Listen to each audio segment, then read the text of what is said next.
부모님들은 자녀가 태어나면 고민사항이 하나 생깁니다. 아이 이름을 어떻게 지어야 되나. 왜냐하면 이름이라는 것은 그 아이의 평생에 부르는 호칭이 되기 때문에 그 아이의 정체성과 직결이 되는 것입니다. 어느 집에 딸이 태어났습니다. 온 가족들이 기뻐합니다. 그 집안의 관례대로 제일 어른이신 할아버지에게 손녀딸 이름 지어달라고 부모가 부탁을 했습니다. 할아버지는 며칠 동안 고민을 많이 한 다음에 드디어 좋은 이름이라고 이 손녀의 이름을 지어왔는데 그 이름이 복녀입니다. 복된 여자로 살라고. 근데 문제는 성씨가 박씨입니다. 박복녀. 이 박복녀로 22년을 살았습니다. 근데 학교 가면은 친구들이 찌꾸게 놀리지 않습니까? 어떤 놀림을 받았을지 여러분 상상을 하십시오. 그래서 사회생활 하기 전에 개명 신청을 법원에 가서 하게 됩니다. 판사 앞에서 내가 왜 이름을 바꾸고 싶은지 합당한 이유를 설명해야 되는 것입니다. 그냥 되는 게 아닙니다. 절차가 있습니다. 며칠 뒤에 이런 판결문이 적힌 노란 종이가 집에 도착했습니다. 이렇게 적혀 있습니다. 땡땡 지방법원 개명 신청 결과문 귀하의 개명 신청을 받아들이겠습니다. 박복녀에서 박민지 씨로 개명되었습니다. 땡땡 지방법원 판사 박국수. 이 판사님은 소신 있게 박국수 이름 그대로 갔습니다. 하나님도 재판장이셔요. 우리가 하나님께 계명 신청을 하지 않아도 하나님은 이름을 바꾸도록 판결하시는 분입니다. 왜냐? 새롭게 살라고, 새로운 정체성을 갖고 살라고 하나님의 백성들에게 이름을 바꾸십니다.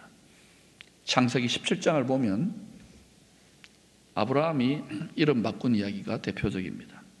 본래 이름은 아브라함입니다.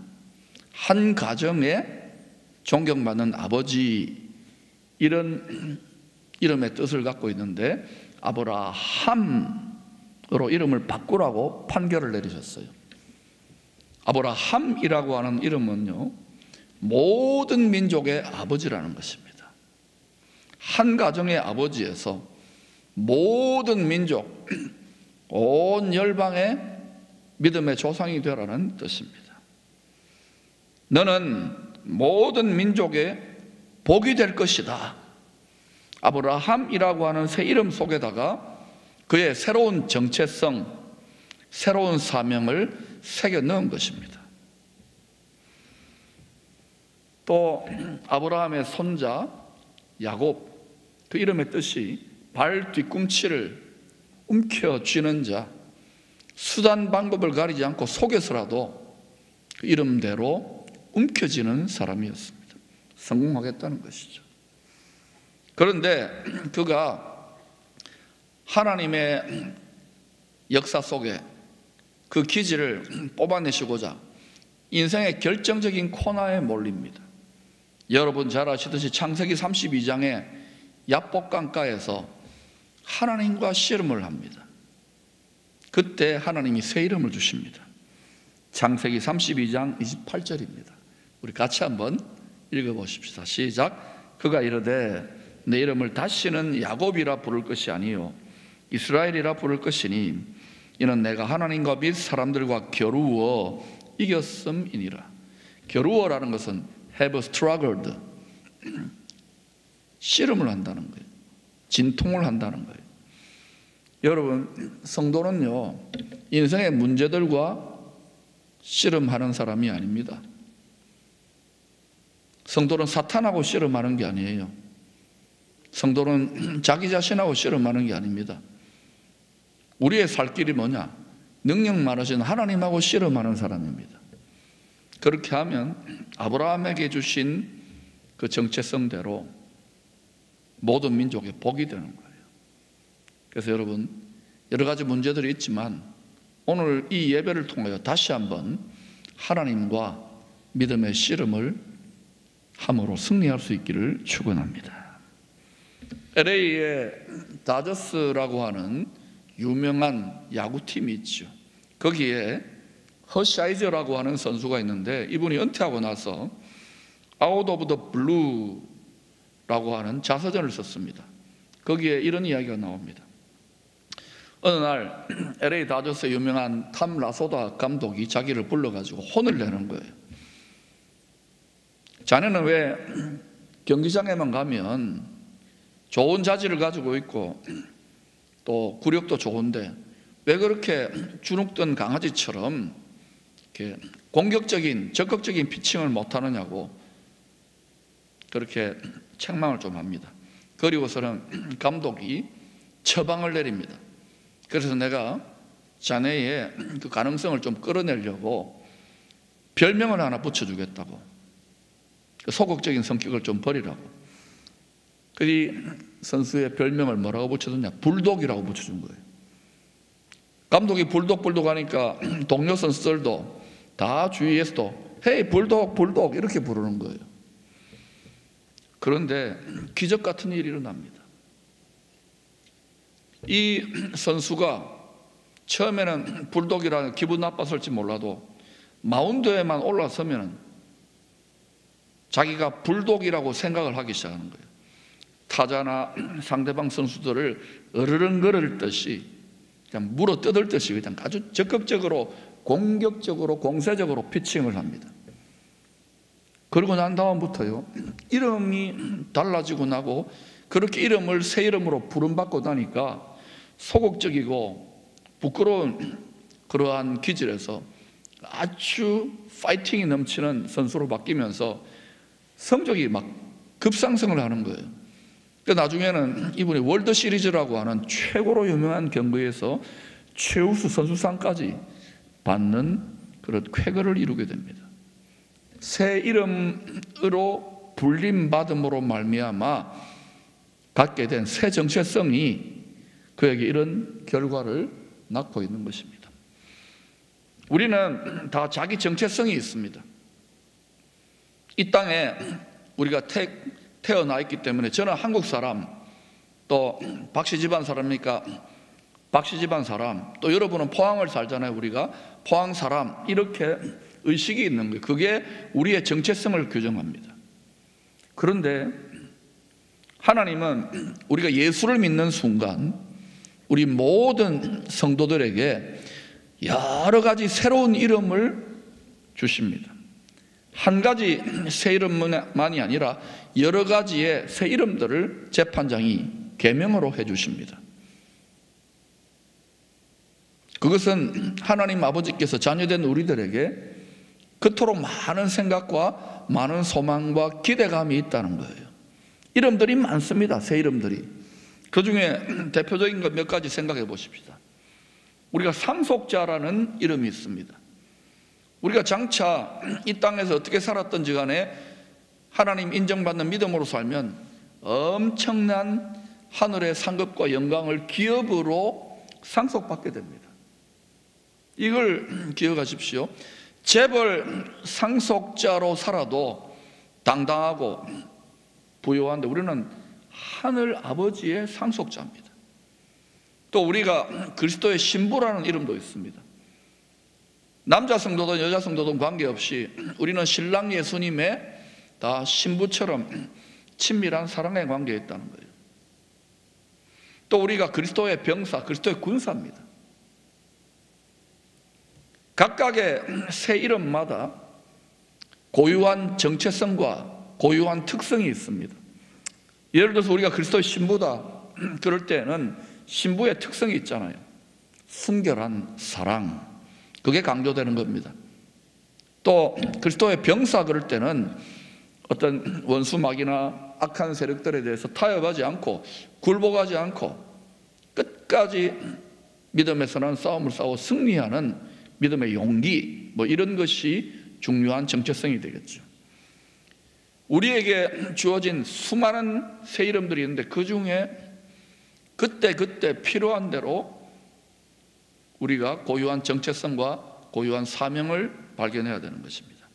그런데 특별히 베드로전서 2장 9절을 보면은요, 새 이름들이, 우리에게 주시는 새 이름들이 연속적으로 4개나 시리즈로 나타납니다. 한번 같이 살펴보십시다. 그러나 너희는 택하신 족속이요. 첫 번째 이름입니다. 택하신 족속. 하나님이 우리를 창세전에 택하셨어요. 그 다음에 왕같은 제사장들이요. 세 번째는 거룩한 나라요. 네 번째는 그의 소유가 된 백성입니다. 그런데 오늘은 특별히 이 중에서 왕같은 제사장의 새 이름에 대해서 살펴보고자 합니다. 여러분 한번 자기 자신에게 선포하십시다. 나는 왕같은 제사장입니다. 여러분 앞으로 누가 여러분에게 당신 뭐 하는 사람입니까? 이러면은요, 예, 저는 왕같은 제사장입니다. 이렇게 한번 해보십시오. 그러면 정신병자 취급을 받을 겁니다. 그러나 사실입니다. 하나님이 우리를 그렇게 부르십니다. 왕같은 제사장입니다. 우리 옆에 있는 가족들이나 또 다른 성도들에게 한번 이렇게 또 인사해 보십시다. 당신은 왕같은 제사장입니다. 네, 별로 믿기지 않는 것 같이 이야기하시는데 그래도 그건 사실 하나님이 그렇게 이름을 바꾸셨어요. 그러면 이 이름이 무슨 뜻을 갖고 있는지를 우리가 분명히 알아야 되는데, 먼저는 제사장은 제사를 주관하는 직분의 이름입니다. 오늘날로 말하면 예배를 주관하는 직분의 이름이라는 것이죠. 여러분, 제사장이 왜 제사를 드립니까? 왜 예배를 드립니까? 그것은요, 죄의 저주를 하나님의 은혜로 말미암은 축복으로 바꾸는 그런 역사를 위하여 제사드립니다. 예배드립니다.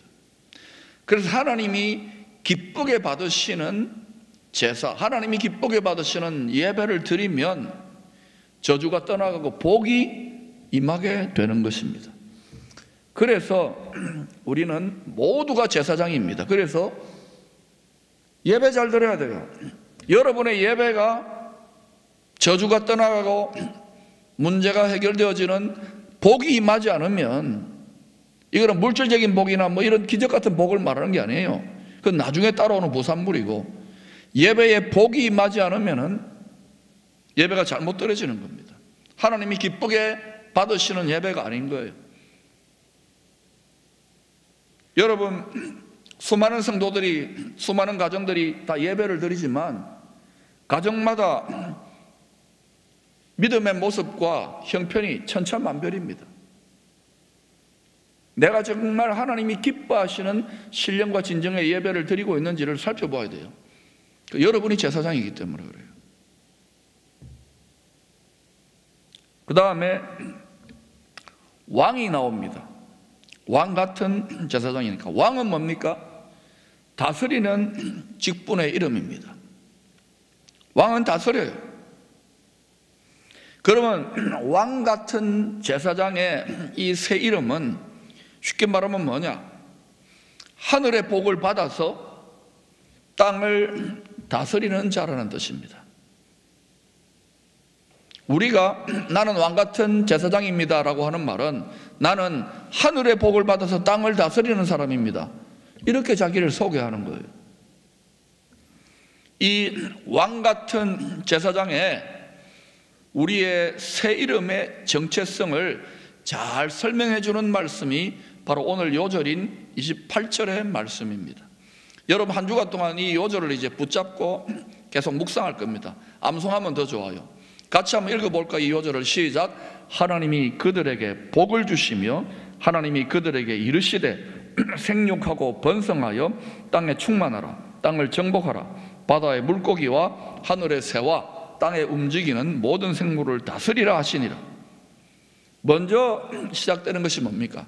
하나님이 아담과 하와가 죄 짓기 전에 하나님이 그들에게 복을 주시는 거예요. 왜 복이 임하지 못하는가? 죄의 저주 때문입니다. 왜 이 죄 많은 땅에서 이 죄인들이 예수를 믿고 하나님이 기쁘게 받으시는 제사, 신령과 진정의 예배를 드리려고 하느냐 하면은 저주를 떠나보내고 원래 사람에게 주시고자 하는 복을 받으려고 하는 거예요. 복 받는 것을 여러분 나쁘게 생각하면 안 돼요. 기복신앙을 말하는 게 아닙니다. 먼저 복을 받아야 됩니다. 일단 복이 임하면은 아담과 하와가 죄가 없잖아요. 그럼 하나님이 이 복을 어떻게 주실까요? 한량없이 무제한으로 무진장으로 주시는 것입니다. 일단 복이 임하면 자연스럽게 그 다음에 어때요? 생육하라, 번성하라, 충만하라, 정복하라, 다스리라가 이루어지는 거예요. 그러니까 제일 마지막에 다스리는 겁니다. 생육, 번성, 충만, 정복은 다스리기 위한 과정입니다. 결국 뭐냐? 요절의 28절의 말씀은 복을 받아서, 하늘의 복을 받아서 땅을 다스리는 사람, 왕같은 제사장의 직분을 이보다 더 섬세하고 구체적으로 설명할 수 있겠습니까? 그러나 하늘의 복이 땅에 나타나지 않는, 흐르지 않는 이유가 무엇일까요? 하나님의 복의 통로가 되는, 이 땅에 흘러가도록 통로가 되는 생육, 번성, 충만, 정복, 다스림, 복으로 다스리는 거예요. 이게 흐르는 통로가 되는, 중간 유통자가 되는 왕같은 제사장에게 문제가 생겨버린 거예요. 왕같은 제사장들이 전부 다 죄인이 되어버린 거예요. 그러니까 축복이 막히는 거예요. 그래서 이 땅에는요, 생육도 있습니다. 생육도 있지만 질병과 사망도 있지 않습니까? 더 많지요, 사실은. 번영과 번성도 있습니다만 가난과 결핍과 궁핍도 훨씬 더 많습니다. 또 이 땅에는 충만함만 있는 것이 아닙니다. 더 많은 경우에 부족합니다. 아쉽습니다. 정복해야 되는데 패배당합니다. 정복을 당해버려요. 우리 민족도 얼마나 많이 정복을 당했습니까? 다스려야 되는데 다스리는 자가 되지 못하고 다스림을 받습니다.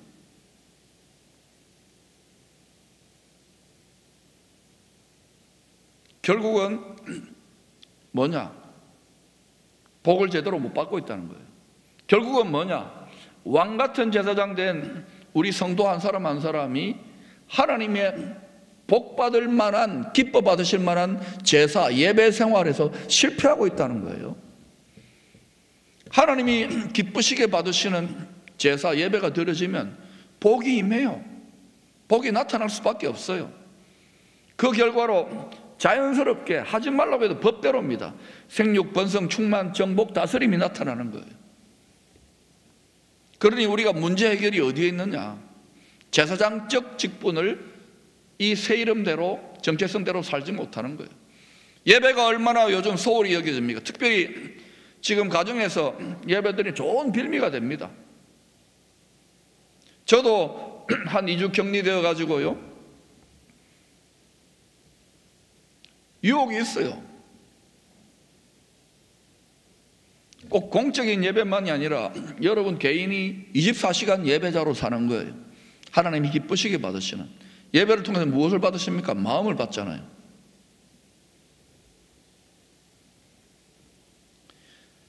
왜 그러면은 충만, 정복, 다스림, 번영 이런 것들이 나타나지 않느냐? 가장 큰 이유는 뭐냐 하면은 모든 복 중에 가장 큰 복은 뭡니까? 만복의 근원이신 하나님으로부터 왕같은 제사장들이 떠나버린 거예요. 그래서 이것을 종교적인 표현으로 하면 회개하고 돌아오라, 참 예배를 드리라, 이건 종교적인 언어와 표현이지요. 사실은 인간에게 죄의 타락이 오기 전에는 종교는 이 땅의 시스템이죠.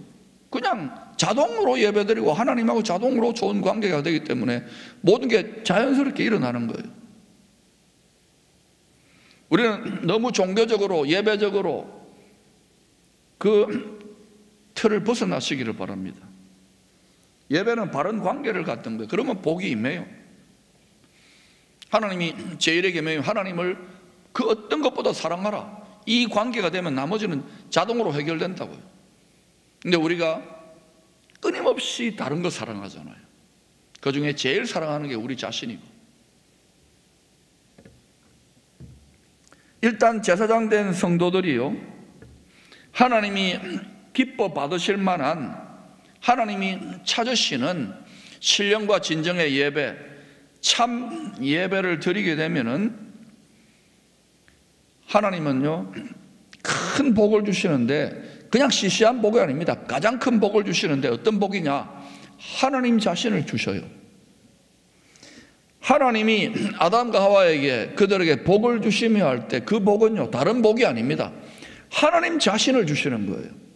그 증거가 십자가에서 예수님 성자 하나님이 죽으신 것이 하나님 자신을 내어주시는 거예요. 하나님이 성부 하나님 성자 하나님 계시면 하나님이 영이시잖아요. 성령 하나님이 계시잖아요. 그래서 예수님이 몸으로 우리에게 올 수 없고 하나님 아버지가 몸으로 올 수 없으니까 성령 하나님이 영으로 내가 나를 가장 큰 복으로, 이 세상에서 제일 귀한 복으로 나를 준다. 그래서 여러분 하나님의 영이 충만해지는 거예요. 여러분이 제대로 예배를 드리게 되면은 꼭 이런 공적인 예배가 아니라도 여러분이 어디서든지 간에 제대로 예배 드리면 큰 복받은 예배는 뭐냐 하면은요 하나님의 영으로 충만해지는 거예요. 그런데 많은 경우에 뭐 이렇게 저렇게 인도해 보지만 너무 많은 경우에 마음이 빼앗겨 있고 다른 복을 기대해요. 다른 복을.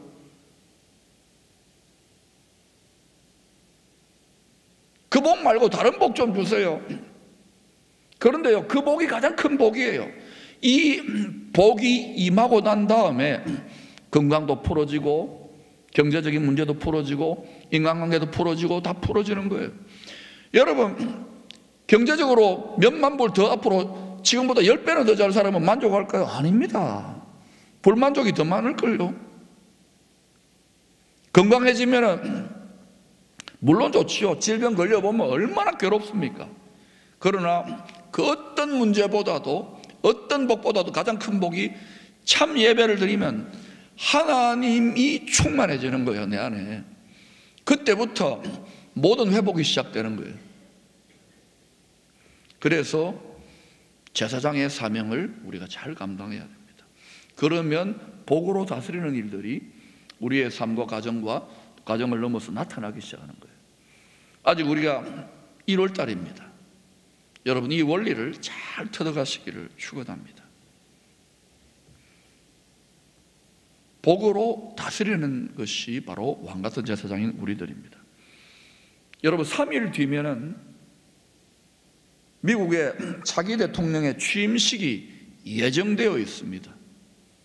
그런데 여러 뉴스들을 여러분이 관심 있게 살펴보셨겠지만은 워싱턴을 포함해서 전국의 미국 주요 도시들에 엄청난 군병력들이 지금 계속해서 배치되고 있습니다. 워싱턴에만 어제 저녁 뉴스로 2만 5천 명 정도가 군병력들이 중무장을 하고 서 있습니다. 우리 이제 3일 앞두고 뭐 세계 각국의 정상들이 축하한다고 뭐 성명서도 내고 방문하고 뭐 이런 일들이 다 있지 않습니까? 아무리 코로나 비상시국이라 하더라도 뭔가 예사롭지 않은 그러한 긴장감들이 감돌고 있는 것 같이도 느껴져요. 그래서 어떤 기자는 폭풍 전야와 같다. 우리가 이제 오늘로부터 이번 한 주간에 어떤 일들이 일어나는지 제대로 권력 이양이 되는지 이런 것들을 우리가 보게 되겠지요. 그런데 여러분 근세사에서 저도 이 나이 될 때까지 여러분도 마찬가지겠지만 이건 뭐 성도든 성도가 아니든 간에 한 나라의 통치권자가 세워지는 일을 놓고 다스리는 자니까요. 전 세계 가장 막강한 힘을 가지고 다스리는 4년 동안 다스리는 권력자의 그 취임식을 앞두고 미국만이 아니라 전 세계에 특별히 교회와 성도들의 관심이 이토록 집중되어지고 간절히 기도했던 적은 드뭅니다. 저도 우리나라 대통령 선거나 국회의원 선거 때 기도하면서 투표도 하고 하지만은 남의 나라인데 여러분은 뭐 별 관심이 없나 보죠. 저는 굉장히 이게 저한테는 부담감이 있는, 하나님께서 기도를 시키시는데요. 아침에도 기도하고 저녁에도 기도하고. 왜냐하면은 전 세계적으로 가장 중요하고도 큰 영향력을 미치는 리더십이 세워지는 건데, 미국이라는 나라가 어떤 나라입니까? 그래도 뭐 밉든 곱든 간에 잘하든 못하든 간에 전 세계에서 이 복음의 영향력, 교회의 영향력에서는 가장 강력한 영적인 리더십을 발휘하고 있는 나라입니다. 여러분 미국을 좋아하든 싫어하든 이 나라가, 가장 강력한 리더십을 발휘하는 나라가 하나님의 뜻대로, 하나님의 공의대로, 그 나라가 세워진 그 비전대로 제대로 다스려져야, 다스리는 겁니다. 다스려져야 다른 이 세상의 열방의 나라들에도 하나님이 복 주시는 그 복이 계속해서 도미노 현상처럼 흘러갈 거 아닙니까? 그런데 만약에 거꾸로 그 반대가 되어서 하나님이 기뻐하지 아니하는 방식으로 점점 이 나라가 다스려진다면, 하나님의 뜻을 거슬러는 방향으로 다스려지게 되면 어떤 일이 날까요? 뭐 다른 나라들의 여러 가지 정치, 경제, 외교의 영향력도 있겠지만 교회와 성도된 우리들의 삶에 직결되게 나타나는 거예요. 그리고 이 나라나 온 세상에 일어나는 일들을 살펴보면 우리가 하나님의 원하시는 법이 아닌 여러 가지 요상한 법들이 지난 수년 동안 계속 끊임없이 제기되고 있잖아요. 여러분 그거 모르겠습니까? 저는 수년 전부터 계속해서 이런 것들을 보면서 너무 고통스럽게 기도해 왔는데요. 그런데 여러분 여기에서 중요한 것은 성도의 기도가 뭐냐는 겁니다. 기도는요, 꼭 우리 교회 안에서만 기도하는 게 아니라 뭐 절에서도 기도하고 이슬람에서 기도하고 힌두교에서 기도하고 다 기도합니다. 심지어 이단 사이비들도 기도합니다. 근데 기도는요, 우리의 뜻을, 우리의 소원을 성취하는 것만이 아니에요. 기독교 기도, 성경적인 기도는 우리의 소원보다도 먼저 누구의 소원을 구하는 겁니까? 하나님의 소원이 성취되라고 빌고 구하는 것이 성도의 기도인 거예요. 하나님의 뜻이 이루어지라고 기도하는 거예요. 그래서 여러분, 하나님의 뜻이 이루어지라고 기도하는 것이기 때문에, 하나님의 소원이 이루어지라고 하는 것이기 때문에 이게 뭐가 됩니까? 하나님의 소원이, 하나님의 뜻이 이 땅에 이루어지면은 하나님이 통치하는 거예요. 다스리는 거예요. 그래서 성도의 기도, 왕같은 제사장 된 우리들의 기도는 이 땅에서 온 세상을 주관하시는 만왕의 왕 하나님의 통치에 참여하는 행위인 거예요.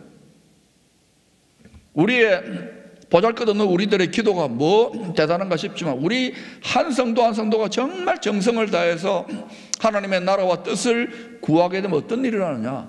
하나님의 뜻이 이 땅에 나타나기 시작하는 거예요. 복이 임한다는 거예요. 쉽게 말하면 주님이 우리에게 기도를 가르치셨잖아요. 우리 늘 외우잖아요. 주기도문. 마태복음 6장 10절에 나라가 임하시오며, 어떤 나라입니까? 땅에 있는 잘 사는 나라가 아닙니다. 하늘나라, 하나님이 왕으로 다스리는 나라가 이 땅에 임하라는 거예요. 이 땅이 천국이 되라는 거예요. 뜻이 하늘에서 이루어진 것 같이 하늘나라에서는 왕이신 하나님께 다 이루어져 있습니다. 그것처럼 우리 대한민국이나 미국이나 온 세상 나라들의 그 뜻이 이루어지라고 기도하는 거예요. 통치행인 거예요. 왕같은 제사장들이 이 땅에서 우리가 그것을 우리의 입으로 말하여 기도함으로 그게 하나님 귀에 들려지면 알았다 하고 통치해 주시는 거예요. 왜냐? 하나님이 이 땅을 오늘 창세기 1장 28절에 말한 것처럼 다스리라고 우리에게 맡겼기 때문에 우리가 어떤 말을 하고 어떤 기도를 하느냐가 너무너무 중요한 거예요. 그런데 여러분, 성경의 말씀대로 주님 오실 때가 점점 다가오니까 세상 나라들이 하나님의 뜻대로가 아니라 각자 소견에 오른 대로 자기들이 재판장이 됩니다. 성경은 동성애가 합법이 아니라 그러는데 개인적으로 그런 행위를 하든 말든 이걸 합법화시키면 안 되잖아요. 배에 거의 만삭이 다 된 9개월 아기를 낙태하는 걸 합법화하자. 하나님 보시기에 여러분 9개월 된 아기가 낙태되면 이건 살인 아닙니까? 뭐 이유가 있겠지만 또 하나님 분명히 남자와 여자를 창조하시고 그렇게 말씀하시는데 젠더라는 개념을 온 세상에 다 전파해가지고 오늘 예배드리는 여러분 중에 남자 손 들어보세요. 여자 손 들어보세요. 손 안 든 사람 뭡니까? 52가지 종류의 성을 그거를 강제합니다. 이게 좀 제대로 가고 있는 이 무슨 법입니까 이게? 무슨 가르침이냐는 거예요. 그뿐만이 아닙니다. 여러 가지 일들이 계속 전개되는 거예요. 결국은 성경, 진리, 하나님의 법에 그 칼끝이 가 있는 거예요. 그러니 이러한 때야말로 이런 하나님의 뜻을 거스르는 일들이 많이 일어나고 있는 이러한 때야말로 왕같은 제사장 된 우리들이 하나님의 뜻이 이루어지라고 이 땅에 우리가 살고 있는 이 땅에 이 나라에 이 교회에 우리 가정에 하나님의 통치가 이 세상에 일어나라고 끊임없이 하나님으로 쉬지 않도록 다스려달라고 끊임없는 우리들의 통치가 필요한 거예요. 통치에 참여하는 일이 필요한 거예요. 그런데 또 이게 뭐가 문제냐? 살만하고 잘 살게 되니까 이전에 우리 믿음의 선진들이 교회에 와서 철야기도, 산기도, 들기도, 온갖 금식기도 다 하는 그런 시대에서 이제는 살만하고 즐길 게 많으니까 마음을 빼앗겨버리니까 뭐 다음에 기도하지. 등 따시고 배부르니까 기도가 안 돼. 그러니까 어때요? 점점 우리가 누리고 우리가 취하고 있던 충만, 번영, 번성, 복 이런 것들 점점 씨가 말라가는 것들을 여러분 못 느끼겠습니까? 그것이 되지 말고 다시금 하나님이 충만, 생육, 번성, 정복, 다스림으로 가자고. 그래서 우리가 참 예배가 회복되어야 되고 또 하나님의 통치에 참여하는 이 땅에서 성도의 하나님의 뜻이 이루어지라는 기도가 필요한 거예요. 이것은 우리 자신만을 위해서가 아니라 우리의 자녀들, 우리의 다음 세대를 위해서 그렇게 하는 거예요. 여러분, 부모님들이 자녀들에게 뭐 유산을 많이 물려주더라도 그들이 믿음을 잃어버리고 영혼을 잃어버리면 무슨 소용입니까? 우리는 적어도 이런 가치관을 갖고 있지 않습니까? 그래서 이게 여러분 결국은 이 땅에 다스리는 복을 받아 다스리는 사명을 가진 우리들에게 근본적인 그러한 사명의 부담감이 있는 거예요. 이 원리를 바로 알면 아 그렇구나. 여러분에게 엄청난 기도를 하라는 것 아닙니다. 그러나 계속해서 하나님께 화살 기도도 드리시고 여러분 이렇게 지내시면서 답답한 가운데서 자꾸 기도하시라고요. 그러면 하나님의 뜻이 여러 가지 결핍과 혼돈 속에서도 자꾸 나타나요. 그리고 하나님이 땅을 고치시기 시작해요. 주님이 오시기 전까지 그런 일이 일어난다고요. 시편 2편 1절에서 3절은요, 하나님의 뜻을 대적하는 이런 일들이 이제는 전 세계적인 스케일로 온 세상이 한 덩어리가 되어 있지 않습니까? 세상 나라들 가운데 일어날 것을 오래전에 다윗이 예언하고 있습니다. 같이 읽어볼까요? 시작. 어찌하여 이방 나라들이 분노하며 민족들이 헛된 일을 꾸미는가? 세상의 군왕들이 나서며 관원들이 서로 꾀하여 여호와와 그의 기름 부음 받은 자를 대적하며 우리가 그들의 맨 것을 끊고 그의 결박을 벗어버리자 하는도다. 우리가 믿는 하나님은 여호와 하나님입니다. 우리가 믿는 하나님은 여호와 하나님이 기름 부음을 허락하신 예수 그리스도를 믿는 겁니다. 근데 이 법이 결박이고 매인 것이라고, 그러니까 자유를 외칩니다. 근데 이 자유를 잘 분별해야 돼요. 하나님으로부터 자유하면 안 됩니다. 우리는 하나님의 법 안에서 자유를 누리는 거예요. 그때 에덴 동산이 회복되는 거예요. 자유다 해가지고요, 하나님으로부터 떠나버리면 안 되는 거예요. 자유를 잘 분별해야 돼요. 안 그러면 방탕으로 갑니다.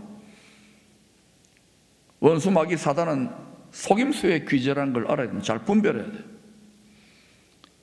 그러나 여러분 명심하세요. 아무리 세상 임금 거짓의 아비 사탄이 사람들을 미혹하고 유혹해서 영혼을 자기들에게 팔게 해서 하나님을 대적하는 방향으로 하나님의 뜻과 달리 이 세상을 다스리려고 해도, 다스리는 문제입니다. 다스리려고 해도 때가 되면, 하나님의 때가 되면 하나님은요 갑자기 모든 죄악을 심판하시고 하나님의 뜻대로 회복하시기 시작합니다. 그리고 우리가 알듯이 마침내 영원한 하나님이 다스리시는 나라가 도래하게 되는 거예요. 그래서 그 과정 중에 여러 가지 진통이나 어려움들이 있을 때에 우리가 그냥 너무 두려워하고 낙심하지 말고 하나님의 말씀대로 이 수천 년의 역사 속에 기록되어져 있는 이 하나님 말씀을 참고하시란 말입니다.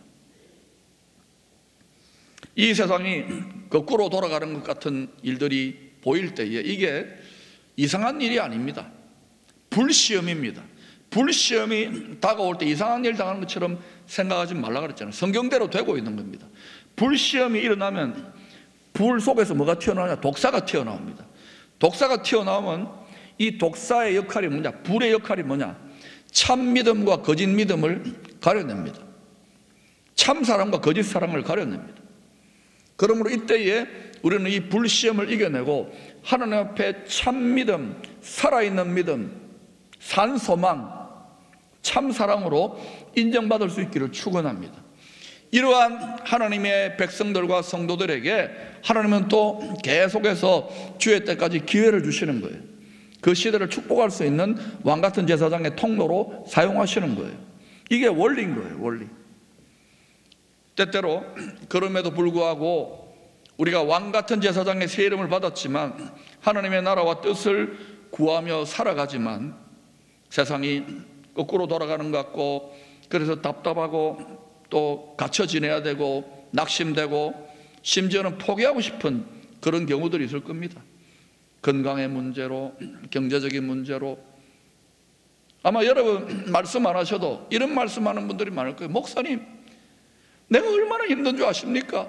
이렇게 말씀하시는 분이 있을 거예요. 여러분, 제가 하나님께 어느 날 너무 힘들어가지고 이렇게 돼요. 하나님, 내가 얼마나 힘든지 아십니까? 하나님 그 기도 지금 제일 많이 듣고 계십니다. 그런데 여러분 명심하세요. 바로 이와 같은 시험의 때에 우리는 혼나고 있습니다. 무엇 혼나면 우리 마음이 혼나고 있는 거예요. 육신도 혼나지만 주로 마음이 혼나잖아요. 그런데 이때야말로 우리 마음 혼이 아니라 영으로, 성령으로 하나님의 말씀에 붙들림 받기를 힘써야 됩니다. 우리 마음은 계속해서 세상의 눈에 보이고 귀에 들리는 것대로 반응하도록 그렇게 디자인되어 있습니다. 그래서 성령의 인도를 받아서 하나님 말씀에 우리 마음을 자꾸 안전벨트를 묶어야 되는 거예요. 목사인 저도 그런데 여러분 어떨까요? 아이고 나는 뭐 그런 거 모르겠습니다 하고 세상에 고개를 쳐박고 세상 즐거움에 쳐박고 있으면은 시집가고 장가가고 주님이 도적같이 오신다 그랬잖아요. 정말 이것은 여러분 지금이야말로 가장 영광스럽고 중요한 때이면서도 가장 교묘한 시험이 올 때이기 때문에 깨어 있어야 되는 거예요. 여러분의 가정과 여러분의 사랑하는 가족들을 위해서라도 깨어 있게 되기를 축원합니다. 성경은요, 때가 되면은 갑자기 일이 일어납니다. 아기가 한 10달 동안 엄마의 뱃속에 있다가 때가 되면 진통이 일어나잖아요. 그리고는 갑자기 그 진통 가운데 쑥 하고 아기가 나오는 것 같아요. 성경은 전부 다 그런 역사들입니다. 애굽에서 400년 동안 있다가 점점 압제를 당합니다. 노예 생활합니다. 그러다가 갑자기 모세를 통하여 10가지 재앙 속에 쑥 하고 갑자기 하나님이 빠르게 역사합니다. 400년 동안 하나님이 응답도 안 하시는 것 같다가 광야 40년을 계속 훈련을 받고 하는데 여호수아 갈렙을 통해서 쑥 하고 갑자기 가나안 땅이 정복되어집니다.